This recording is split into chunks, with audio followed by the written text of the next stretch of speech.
Imagine a time when video games looked like series of blinking pixels on a bulky CRT monitor, when the most exciting adventure involved dodging falling blocks or taking a few aliens in a fixed-screen shooter. Back before the dawn of third dimension, games were significantly simple, almost painfully basic. There was a certain charm to the limited color palette and rudimentary animations. Then, seemingly overnight, the third dimension burst into the scene and suddenly everything changed.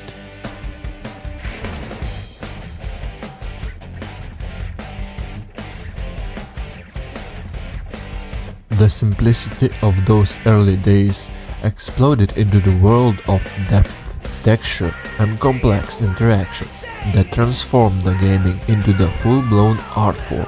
It seemed that third dimension brought us new frontier, and everyone rushed to create something unique.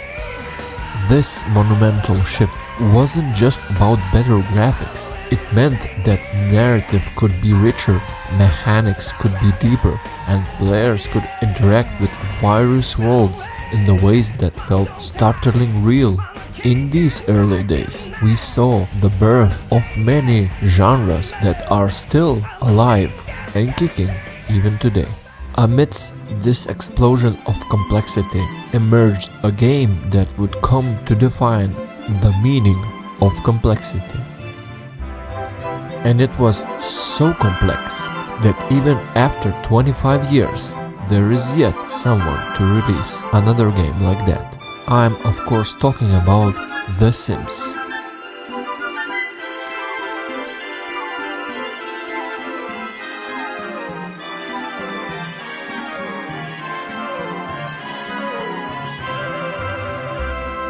The Sims wasn't complex in gameplay. Actually, it was a pretty simple game.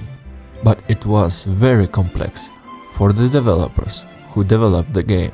Released on February 4th in the 2000s, The Sims 1 represented not only a technological leap but also radical departure from the rule-bounded, goal-oriented video games that had dominated the industry for decades. It was a game that dared to be different, a sandbox where life itself was simulated without strict narrative or endgame, inviting players to take control of everyday experiences in the way that was both playful and profoundly personal. The Sims 1 was so different that when they created it, a lot of people thought that it will fail. Who would like to simulate ordinary life? That's why The Sims 1 exploded on the scene with a promise of creative freedom that seemed almost revolutionary.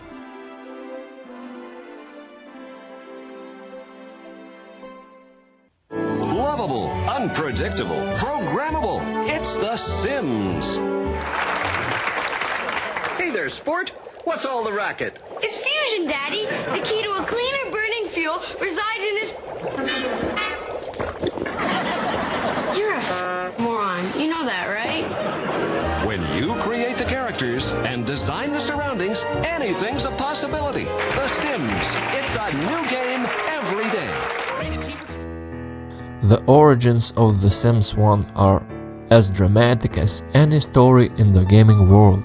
Its creator, Will Wright, was no stranger to innovative ideas. Before The Sims, Wright was already captured the public's imagination with titles like Raid on a Bungling Bay in 1984, a helicopter action game that, despite its simplicity, revealed his early fascination with interactive design. Then came Sim City in 1989, a groundbreaking title that allowed players to build and manage entire cities.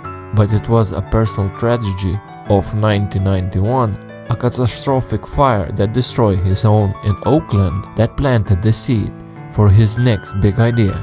As Wright surveyed the ashes of his once cherished home, he began to wonder about the true nature of human attachment to the things we own, how it is that we invest so much emotion in the physical objects around us. This reflective moment sparked an idea.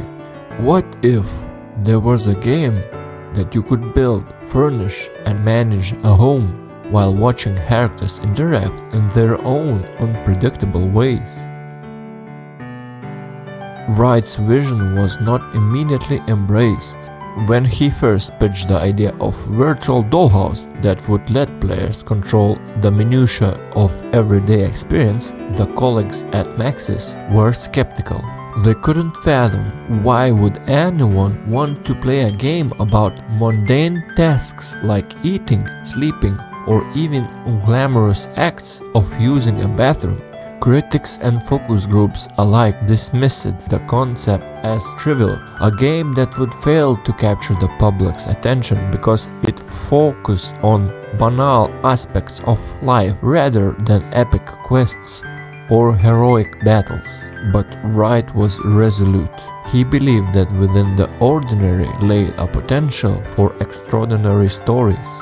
He drew heavily inspiration from architecture, books, and even some comics. These ideas melded together into a concept where every action, no matter how small, could lead to unexpected and often humorous outcomes. The development was a struggle on multiple fronts. Technologically, a game had to work within limitations of hardware that was, by today's standards, incredibly modest. The game graphics were rendered isometrically, a clever compromise that allowed for three-dimensional representation of the characters. This approach not only solved technical constraints but also provided players with distinctive god's eye view that lent a unique charm to the game.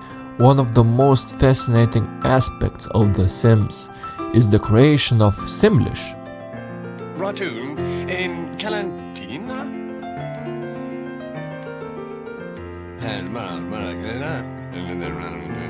a quirky language spoken by the Sims, in a bid to avoid the pitfalls of repetitive dialogue and to tap into players' imagination.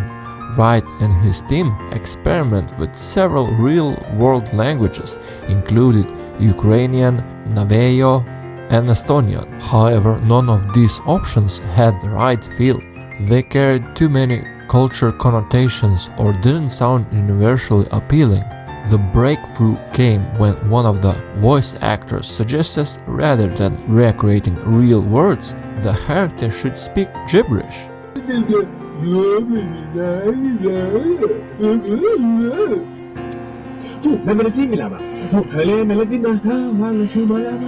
They tried, and out of that idea emerged Simlish, a playful, nonsensical language that sounded like real speech without tying the game to any one culture or language. This decision not only saved the production time but also encouraged players to fill in the blanks with their own interpretation. The game's artificial intelligence was another monumental challenge. Wright and his small team had to design a system that would allow the Sims to prioritize their needs and act independently, and yet still remaining entertaining and occasionally unpredictable. Early interactions of the AI were so advanced that, as Wright later admitted, almost anything that the player did was worse than the Sim running on autopilot.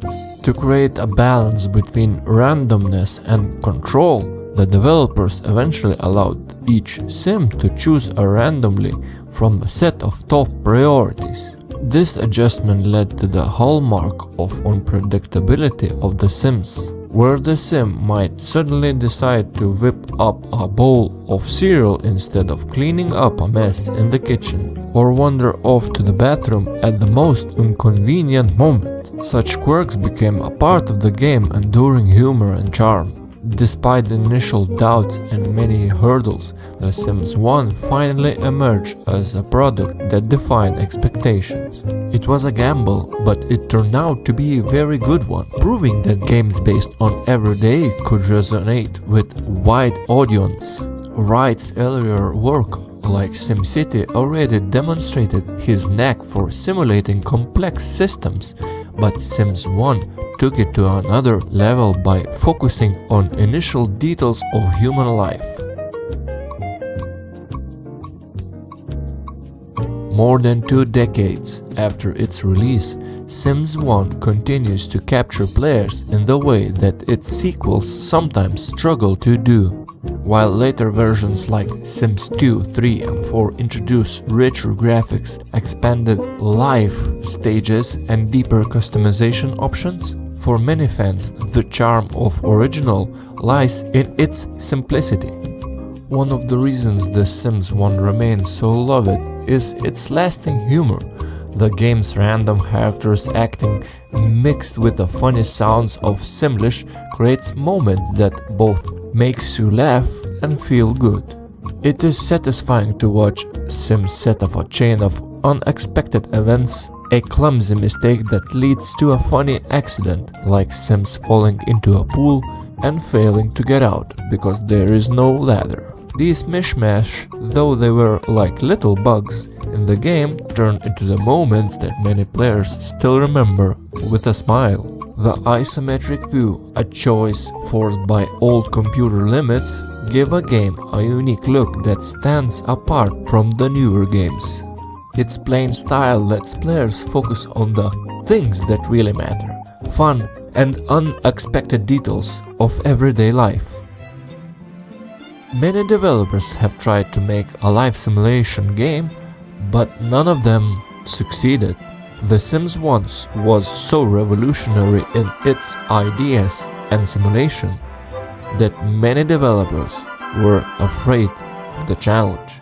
The fact that there is no true competitor in the world of life simulation proves just how ahead of its time was The Sims 1.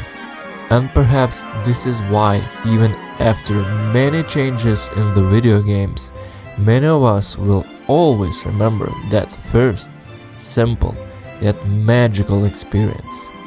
Thank you for watching, hope you liked my review of The Sims 1. I'm in the middle of writing a really big review of the series that you will definitely gonna enjoy. Stick around and subscribe if you want to see more, and see you another time.